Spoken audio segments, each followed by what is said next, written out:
When you look up at the night sky, the moon looks perfectly still, a quiet, empty rock. But right now, hidden in the deepest, darkest craters of its surface, a silent gold rush is already unfolding. During the Apollo missions, the goal was to visit, take photos, and return. It was an exercise in national prestige. Today, the objective has shifted to staying, building infrastructure, and establishing a permanent presence. Survival in deep space requires a local supply of the basic building blocks of life and transportation. Shipping every gallon of water or pound of fuel from Earth is cost prohibitive. You have to find an oasis out in the dark that already contains what you need. This makes the moon a mandatory staging ground, the logistical foundation for every human mission deeper into the solar system. The most critical resource is water. Billions of years of asteroid impacts have delivered ice to the moon, and scientists have confirmed that massive deposits are frozen solid inside craters that never see sunlight. That ancient ice can be melted for drinking, separated into oxygen for breathing, and split into liquid hydrogen for rocket propellant. But there is a second prize mixed into that dirt. It is an isotope called helium-3.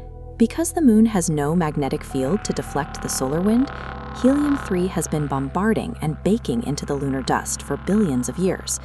On Earth, helium-3 is incredibly rare, pushing its value to around $20 million per kilogram. Tech companies need it to operate the cryogenic cooling systems in quantum computers, and energy researchers believe it is the key fuel for next-generation waste-free nuclear fusion reactors. When you combine the physical survival capability of water ice with the massive economic potential of helium-3, the lunar surface becomes the most valuable unowned real estate in human history. This map shows the entire lunar surface. Nearly all of it is useless for permanent settlement. The environment is too hostile.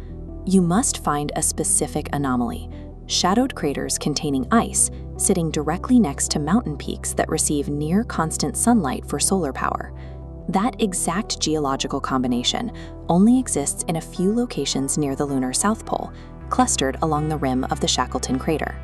The total viable territory for a self-sustaining base is roughly the size of a small earthly city.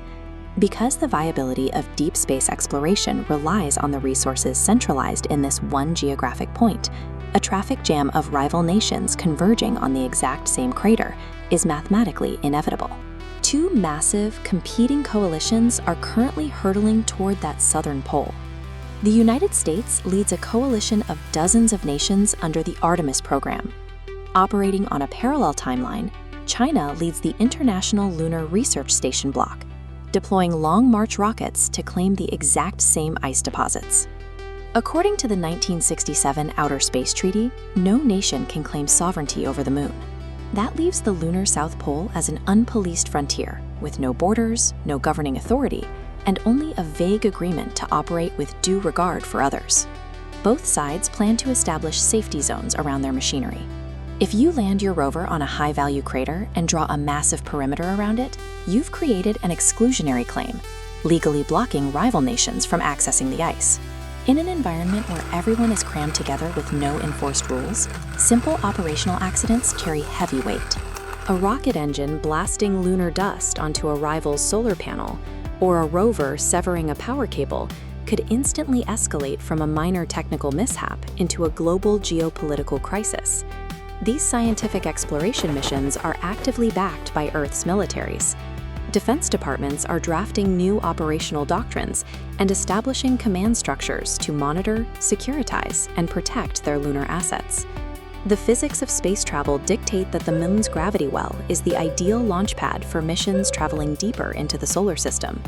Whoever controls the water and the fuel refineries at the lunar South Pole effectively controls the primary logistical gateway to Mars. As the physical race for the Shackleton crater accelerates, invisible geopolitical battle lines are already forming along the orbital trajectories and gravitational highways that connect Earth to the moon. As humanity finally packs its bags to become a multi-planetary species, we are left with a sobering question. Will we leave our earthly conflicts behind, or are we permanently projecting them into the dark? Now it's time for Curious Question. If you were put in charge of the moon, What is the one rule you would make everyone follow? Tell us what you think. We'd love to read your answers. If you're a curious mind, this is just the beginning. You might find something interesting waiting for you right there on your screen.